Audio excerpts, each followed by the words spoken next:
McMahon called for some ruthless aggression on Monday Night Raw, and tonight on Thursday Night Smackdown, he got some ruthless aggression in the form of the debutant John Cena. Welcome back, guys, to Fog Wrestling for your Smackdown review for the 27th of June 2002. What a long time ago that was, when wrestling was great. We're talking more than, 20 and a half years? God damn it. Take me back. Call it 21, because that's how long ago it was. John was debuting. Kurt Angle still had hair for about 10 minutes. But god damn it, it was good. Undertaker was champ with Hogan in the main event. What happened? What went wrong? Come on. Everything went fucking wrong. So we kick off with Kurt Angle. He comes out, he's bragging about beating Hulk Hogan. He's bragging about how he made Hulk Hogan tap. He's the only guy to make Hulk Hogan tap, brother. Not sure if that's true, but it probably is. I'd say to this, yes, definitely to this I can't imagine Hulk Hogan ever tapping it in the 80s and 90s when he certainly didn't tap in WCW. I can't think of someone doing a move.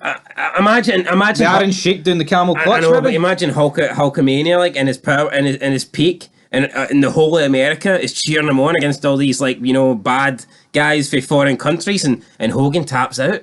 It would have looked very weak. The real American tapping out on American soil. I don't think that's happening. I'm trying to think of other Wait, he taps out the Broxon in the bear hug.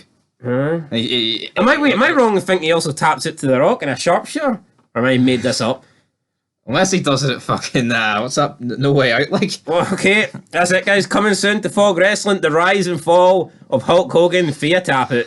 Aye, that's no good. But anyway, Hogan's no here. But I tell you what, Kurt Angle is, and he addresses the fact that people are saying you're bald and you suck. Then he just pulls off his wig and he's like, doesn't matter if I suck, I made Hulk Hogan tap. So I mean, this pretty much just shows that a win over Hulk Hogan will do anything for you. Bald, doesn't matter. Parents died, doesn't matter. Bankrupt, doesn't matter. Wife left you. Wife went and slept with Jeff Jarrett. Doesn't matter. I got a tap out win over Hulk Hogan. You got a jobber son called Jason Jordan. Doesn't matter, brother. Hulk Hogan put me over. So yeah, Angle then takes that off, and then he wants to challenge somebody tonight. He wants someone to come out and give him a test, unlike what Hulk Hogan gave him at the pay-per-view. Then we get the debutant John Cena. This is back when John Cena, he wasn't a doctor of thugonomics. He wasn't a big match John. He wasn't a Rock wannabe. He was just a guy in tights, really. Prototype John. Prototype John. He comes out, and Kurt Angle asks him, what have you got? What do you got, kid? And then John Cena says, I got ruthless aggression. And he slaps Angle, and then we get the match. We get John Cena versus Kurt Angle. And this match wasn't that long. It was probably about 6 minutes in total, 6.5 minutes. But it was a great 6.5 minutes, and this is what's wrong with wrestling nowadays. I mean, you'll get these long matches, if you factor in commercials. I mean, a lot of the matches on Raw in 2023, they're lasting 20 minutes, and that's not just a one-off match. It's not a big title match or big number one contenders match, so it's going to last long. Legit, you've got at least 3 or 4 matches every Monday night lasting long. This match, like I said, lasted just over 6 minutes, but it was so fast-paced. There was so much going on, so many near falls. It was great. Matches don't need to go 20 minutes to be good or to be great or to get fucking 5 stars for Dave Meltzer. You can have great matches in less than 10 minutes, and this is proof. Exhibit A of it being proof. And you know what? It was booked perfectly. John looking very strong in defeat, and Angle didn't look too bad. I'll tell you what, people say John Cena can't wrestle. For this to be his first match on the main roster, I thought he looked great. It's the quickest he's ever been. Yeah, I never... Apart from that 9 count. I never remember John Cena being this. I don't know, see when he kind of takes some time away and then he comes back as the rapping gimmick, he seems to slow down a hell of a lot. I don't know if he's beefed up or juiced up, but John Cena here, man, he was moving like Rey Mysterio. It was mad. But then again, it is his youngest. So you'd expect him to be I know, but you would think in a year later he'd be slow and... I know, but the Thugonomics character, it's very laid back. I'm a rapper. He's not going to be bouncing up the walls, is he? Maybe he was on crack cocaine or something. He might have been. Maybe he found Angle's stash before the match. He's congratulated backstage, though, by Rikishi, and who else was there? I believe we had... Well, we should probably talk about the end of the match first. Oh, why? Well, I thought we did talk about the end of the match. No, we didn't talk about the end of the match. We've talked about Kurt Rock walking up the ramp. No, we talked about that off camera, mate. Off camera, well, here's on camera. Kurt outsmarts him. It was kind of like a jobber finish for Cena's all momentum, but it made sense. It was a chicken wing pin. Aye, and the chicken wing quacked, and Kurt fucked off. Kurt looks very weird. He looks like 2008. Kurt got him in the chicken wing pen and plucked his feathers. 1, 2, 3. That's himself. Bark, bark, bark. That's John. Free and gobble gobble. But it made John Cena look mega strong. For even though he lost, it's like Angle had to. They made it as if the only way Angle could win was by actually doing a wrestling move on the rookie. But it also made Angle look strong. For it's like, well, you know what? It doesn't matter what you throw at Kurt Angle. He's an Olympic gold medalist. If he can't make you submit or pin you or anything like that, he'll just completely out wrestle you. Which is what the pinning thing was. Like, it's basically just Angle out wrestling Cena and using his leverage to pin Cena. And it's like, Cena, there's nothing Cena could do about it. He was like literally just sitting there. Then Angle just like rolls him up. So I thought it was a really good ending. And it made even though Cena lost, it was almost like he didn't lose. Because it was almost like an Olympic gold medalist had to use an actual wrestling move to beat the non-wrestler. So if you know what I mean, weird. It was lovely. You know what? It was the best start to a show I can remember. Even though McMahon last on Raw, there just in terms of a match, one of the greatest debuts I think I've ever seen. Yeah, I can name me a better debut. It's up there with Ronda Rousey, I think. I think so. And even then, I would give Cena more credit because he was going one-on-one. In fact, Ronda Rousey was in a match and it was Kurt Angle. And plus, it's Ronda Rousey. Like, he's literally a nobody. Yeah. So, yeah, I mean, if there's been a better debut on, like, a main show than this, I'd like to see it. Because I can't really recall, off the top of my head, anyone better than John Cena. And who knows, guys, if you want to see top 10 debuts of all time on this channel, I guess we could bring that video to use in the near future. But yeah, then we get backstage. So Angle wins and Cena wants more. Angle's walking to the back. He's going to give him more. He comes back down and then he's like, nah, screw you. I've already beat you, John. I'll wrestle you in a couple more years when you're the champ and burying everybody. Yeah, Cena gets backstage. He's being congratulated by Rikishi and a couple of jobbers, but they all basically leave pretty quickly. And why have they left? Is it because Rikishi farted? No, it's because the Undertaker, Big Evil, is approaching John. John looks at Taker's belt. Taker looks at Cena. Taker extends a handshake. Cena accepts the handshake, and then Taker's belt slides down his arm. It was a little bit awkward. Can you imagine if it slid all the way down and went up Cena's arm? It's changing. Whoever's that clean off him? Changing of the belts with a single handshake. I mean, Jesus Christ. If there was any momentum, it could have happened, but the belt kind of just like slowly dropped in his arm rather than fast. But it was nice work, kid. I tell you what a great start to SmackDown. Then Might to get a wee bit worse. Yeah, we get Billy and Chuck versus Hardcore Holly and the Big Falboski. I believe this was for the titles. Not too sure what Hardcore and Fal have done recently to I other don't think titles. it was for the titles, was it? All right then. Billy and Chuck get the win, as far as I can remember. Yeah, they do. They definitely get the win here. Rico's out there. Billy and Chuck pick up the victory. Again, Hardcore Holly and Falbowski. What are they doing? Falbowski. If you want to see Fal Venus on the Fog Wrestling channel, then let us know. We'll maybe try and reach it for a podcast. Apparently, I'm too ambitious to think we can do that, but who knows? Well, you want limited fids? You get Fal Venus on, brother. Monetization denied. Then we get the Divas Undressed preview with Tori Wilson and Stacy Keibler, but for some reason the network doesn't have Stacy Keibler I believe listed, so I don't know if she's committed a Chris Benoit or... I think they both come out later. Oh, maybe they do, so yeah... Again, no mention of Stacy Keibler second. Well, who knows? I'm not sure what's happening. I don't know if they're doing some sort of like a theme, because she changes outfits throughout the night. And Tony Chimmel announces each outfit. Yeah, and it's like, Tony Chimmel is trying to do his like best, like it's like they're doing like a fashion walk, and Tony Chimmel's like, announcing what they're wearing. Can't really remember what she was wearing here, but it was pink and it looked alright, so we'll leave it at that. Speaking of what they're wearing, normally Jamie Noble and Nidia are wearing nothing, but on this occasion they do have clothes. But Jamie Noble suggested Tajiri, if he helps them win tonight, then Nidia will lose her clothes. And he wants Tajiri to like touch her up and stuff like this, and then they kiss, and Tajiri steals her chewing gum from her mouth, and he acts like he's just won 10 billion yuan for... Which is probably still hee-haw, but...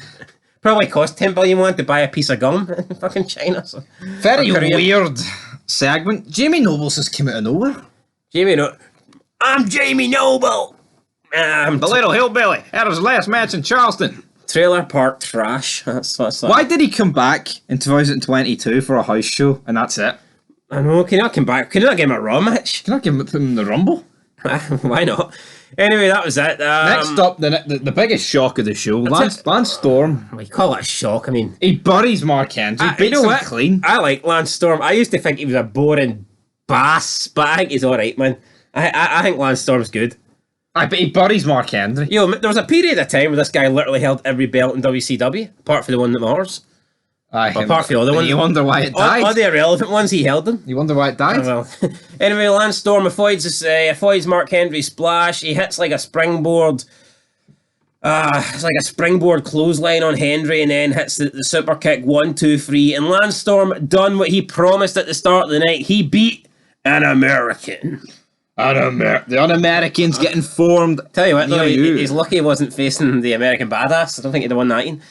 Talking to him, he's up next, or The Undertaker. He comes out, and it just felt like a very off promo at the start, didn't it, when he was addressing King of the Ring? It was like he was just kept on dragging it before he got to The Rock. He didn't know why The Rock was standing there for so long at his King of the Ring match, and to be honest, neither did we. Neither did we. And then he's like, I'm going to batter The Rock, not next week.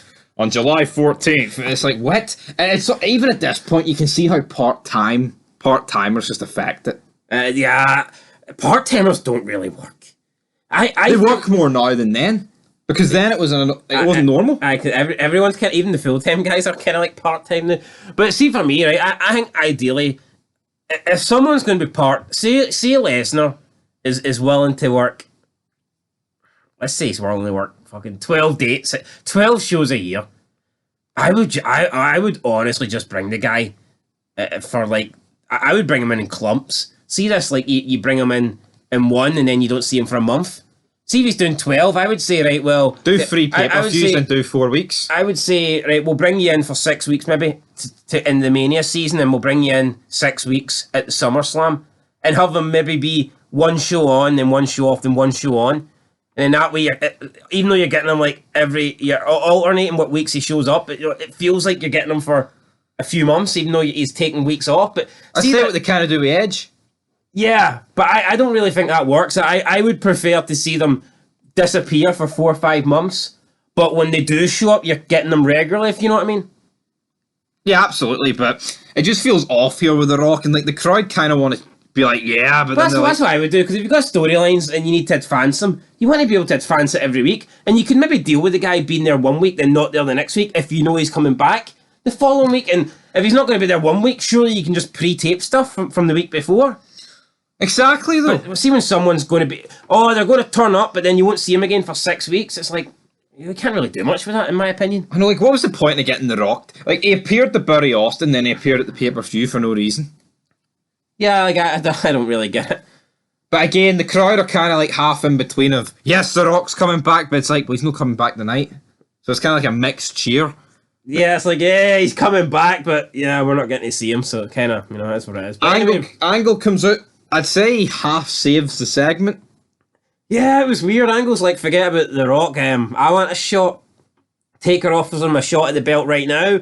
Angle says he can't because he's already had a warm-up match, a tune-up match. But if it was a tune-up match, then wouldn't that mean you're ready for this? And then Taker's like, a tune-up match you almost lost against a damn rookie, Kurt. Yeah, but if Angle was using that match as an excuse not to have a match tonight, wouldn't he be like addressing it as, I've just had an epic encounter with John Cena? You wouldn't really say I've just had a tune-up match, because then that applies it. But then again, if he says an epic encounter, it makes himself look weak that he jobbed out against a rookie. I get it. He wants to face The Undertaker after he's weakened himself in the ladder match against Jeff. So fair enough for Kurt. I understand where he's coming from here. Fair enough. And then Undertaker says he'll let Kurt hold the belt because Kurt's never held the belt before. And he actually goes to give him the belt. Kurt has the belt. I don't know what Taker said. It was weird. He said something like, this is the closest you're ever going to get to the belt. I know, but that just seems like weird in my opinion. I was expecting Taker to hit him with the belt before passing it. The fact that Taker was actually letting him touch the belt, that just doesn't sound Taker. This did seem off, and then Angle puts him in the ankle lock, He takes him down, puts him in the ankle lock for like a split second, then lets him go and climbs out the ring. And then Angle's like mocking Taker as the fact that I had you. And it's like, I don't know. I mean, I guess it was Angle just showing how quickly. This segment works more if he does it with Jeff in terms of you can never get this belt. Like, Angle's a main eventer. Why can't he get the belt?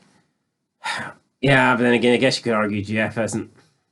Like, if Taker went to give Jeff the belt here, and then Jeff was giving it back and maybe rolled him up for a quick 3, then I think it would work more, but this was basically to show that Kurt Angle can maybe beat The Undertaker when we know there's no maybe about it. He's fucking Kurt Angle. Exactly. So I don't think it done that much for me. It's building us up, though, to vengeance when a certain Rock is put into this feud and we get a triple threat match. Scooby-Doo, but what's up next? Tori Wilson comes out again, Diva undressed preview. I don't know why it's just Tori Wilson. Don't know what she was wearing this time, but she seems to just come out and take clothes off, so does it really matter what she's wearing? I don't know, well, they must be promoting something, because, well, they're promoting the show, but it's weird that she's coming out with different stuff, and like Tony Chimmel's actually announcing what it is. But it's weird. She's coming out with clothes on, but then by the end of the segment, she's taking all her clothes off. I don't know, maybe they're sponsored by... Hey, I'm not complaining, like, I just think it's a bit weird. Maybe they're sponsored by something for the night, and Vince is like, God damn it, get it out there. Is this like a Cyber Sunday thing where there's 3 different outfits? Is that what's happening? I don't know. I don't think anyone's picking them. I don't know, but for some reason she's changing into different outfits and then just taking them off when she gets on the ramp. Like I said, not complaining, but I didn't really understand it. Maybe we'll find out more when this whole Diva undress thing happens. Then we've got Test versus Rikishi. Test versus an American, a Canadian versus an American. Test kind of wins this fair and square, beats Rikishi, but because he got pushed into the referee disqualifies him, gives the win to Rikishi. This pisses Test off. The referee manages to escape the ring, and then Test gets a big lick of Rikishi's ass in the corner. Not the greatest thing Test probably. And it was very weird because the Un-Americans come out. Well, no, not the Americans at this point. But Lance Storm goes to get in the ring. Well, Christian gets in first and gets a big super kick. I know, but it's all about Lance Storm. He gets in, smells the shite, and then retreats. But it was like Randy Orton, like. Slithered in, fucking snake. Looked at his opponent and went, nah, I don't fancy this one. It's like the blandest snake of all time. Can he swallow this one and backed out of it? So that was that. Then Hulk The best segment of the fucking show. The best segment of the show, but not because it was great. Well, not in that sense it was great, but it was just weird. It was retarded. It was straight up retarded. McMahon's hyping up Hogan, then after 3 seconds he's burying Hogan. And Hogan's just heavy breathing at McMahon. And McMahon's kind of panicking about what Hogan's going to do. And then Hogan just starts poking McMahon. Oh! So yeah, Hogan's like, one day, McMahon. And he starts poking. He keeps looking at his chest. I'm thinking, what's he looking at his chest for? Then he starts poking his chest, and McMahon's making noises like he's a cuddly toy with a built-in mic. He's like, oh, oh. It's like, what? What was this? No, seriously. I've never seen this before. I honestly don't know how I've never seen this like clipped or anything like that, or as a meme, or on like an Instagram reel or short, or I don't know how I've never seen this before. Fucking brilliant. It was retarded. Absolutely retarded. And you can't even say it's just because of Hogan. It's fucking McMahon making the noises. What were they going for? Like, what? I'm actually wondering if McMahon's even making these noises. Someone edited this in. I know. I mean, honestly. Oh, McMahon, brother. But then again, if he doesn't make the noises, it'd be very awkward silence, wouldn't it? Just looking at each other with heavy breathing. Oh, yeah. One day, McMahon. Anyway, one day, maybe... I'm going to join the Kiss My Ass Club. Maybe one day, Canadians can get fair treatment in America. We can see Test, Lance Storm, and Christian complaining. Test agrees with Lance. He says, yeah, the Americans are against us, and America sucks. It's mad that, you know, back then, this faction was heel, but cut this shit in 2023, and all the lefties are agreeing. You're a face, brother. I like these 3. You're damn right, America sucks. Yeah, no, I do. Test, Lance Storm, Christian. They are Americans. Good trio. To be honest, that stable can't last that long. It doesn't. I remember... About 6 months, 7 months? Yeah, it definitely doesn't go into 2003, I'm pretty sure.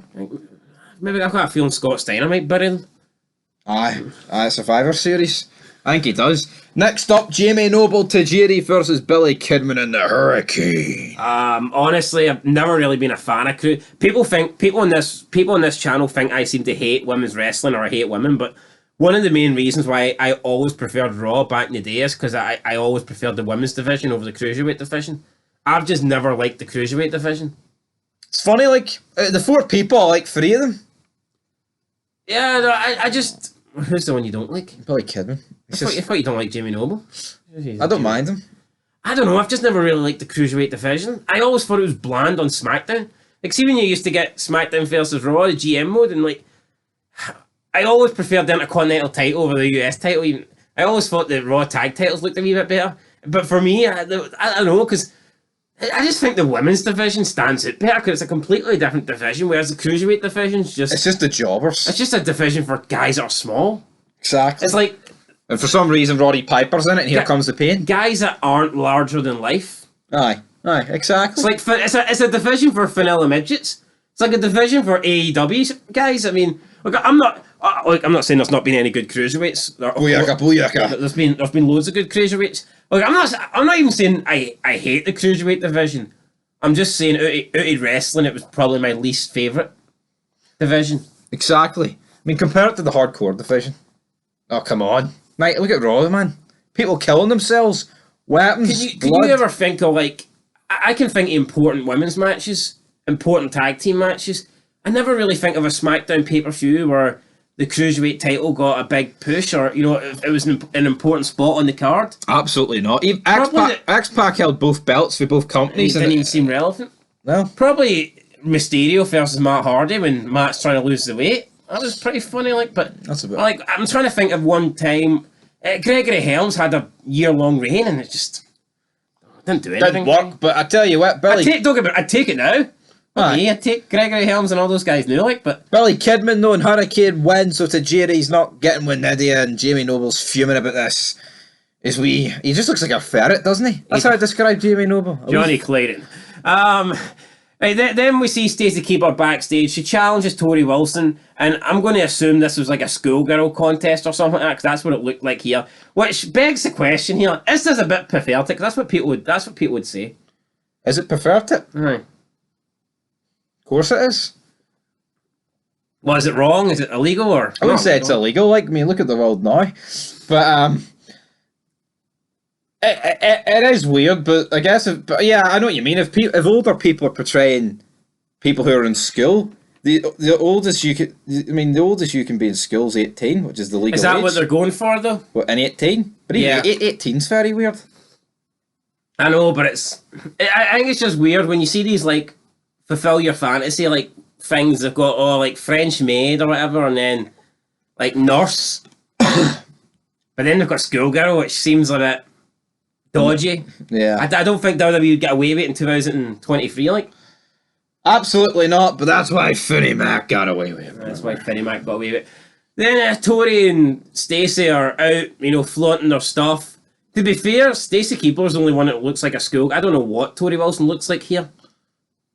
I don't know, but Dawn Maurice comes out straight from Kurt Angle's locker room. Yeah, so you got Tori looking like a schoolgirl. I mean, you've got Stacey looking like a schoolgirl. You've got Tori looking like this kind of looked like a SmackDown Shut the Pain. Here comes the pain. Shut the pain. Shut the pain. Shut your mouth. Shut the front door. So they're arguing over who's hotter, and then Dawn Marie comes out and Art says that she's the hottest of them all, which is kind of no one's really believing that at the moment. Maybe Kurt's believing it. Well, maybe Kurt's believing it, like, but I don't think anybody watching truly believes that. But you know, if she says it, then fair play to her. Then we get Tori and Stacey getting a bit of a brawl, and Tori almost flies off the apron, the ramp. The ramp. It was weird. Then they get pulled apart. So I don't know. Is this show on? It must be on Velocity. I don't think they said it was on next week's SmackDown. I think they said it was on Tuesday night. What happens Tuesday night? Heat. Sunday night heat. I don't know. Then we see Chris Jericho addressing Hulk and Edge. Nothing major here. He put Edge out of commission. He's going to do the same to Hogan. Yeah. That's pretty much. He says Hogan's going to submit to another move tonight, and that is the Walls of Jericho. Then we got a wee segment here for Rey Mysterio. It says it's 7 minutes. I don't think it was 7 minutes. I fucking hope not. In 7 minutes, he's staring at a mask. Jesus Christ. Rey Mysterio's coming, though. Rey Mysterio is coming to SmackDown. Then we got Reverend... I tell you what, his match against Kurt Angle. SummerSlam, that's his debut match. We Kurt Angle got around. putting all these people over. Then we got Reverend Devon teaming up with Batista to take on Farouk and Randy Orton. Just call my name. Bit of a weird tag team here. Debut of Batista. In-ring debut, yeah. Batista and Devon get the win. It's crazy to think that in less than a year, way less than a year, the two of these guys are going to be in Evolution. When does Orton get put into Evolution? Before Batista. Does he? Aye.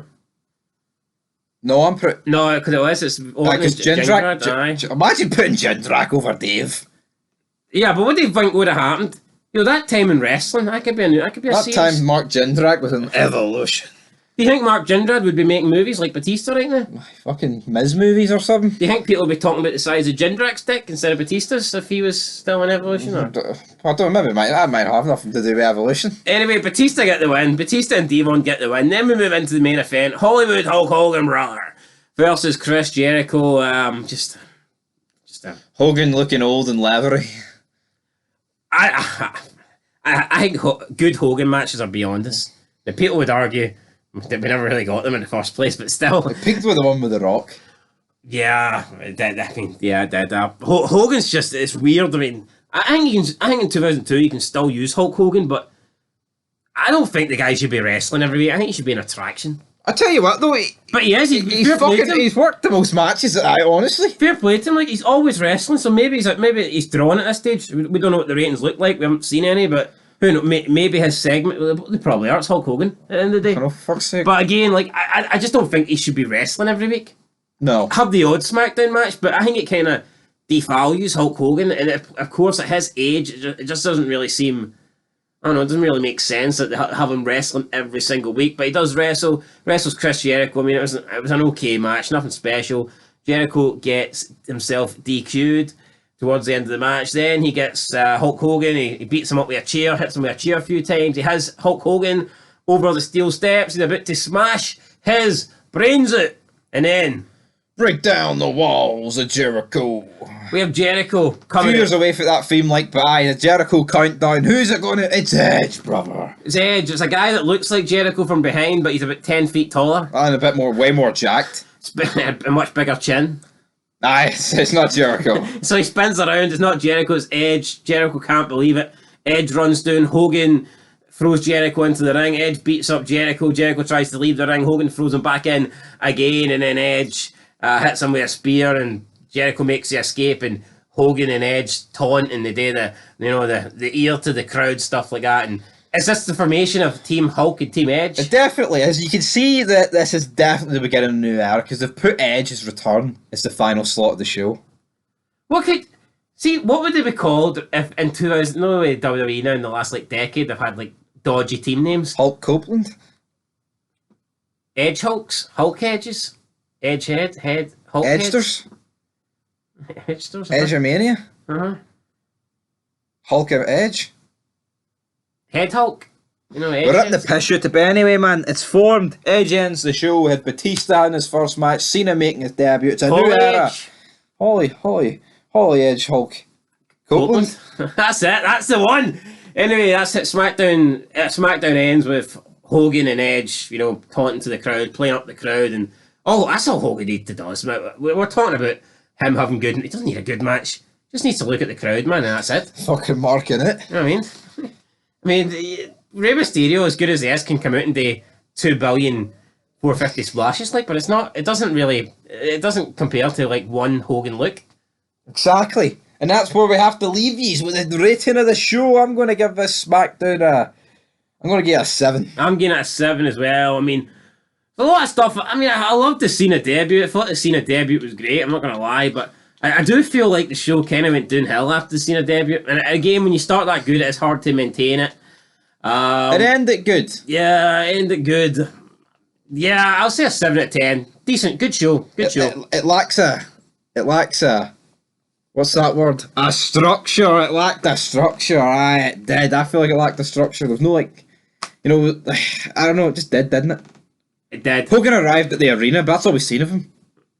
Apart from touching McMahon, which, listen, I don't want to get into it, brother. But McMahon, do you think McMahon and him are going to have a match after that poking fest? What if he just did that during the match? Fucking crashes for the announce table. Finger poke of doom. That's what it was. Fucking he poke of spammed it about 4 times. Saved them up. But anyway, 7 out of 10. Till the top 5 moments till the 1st of July. Peace.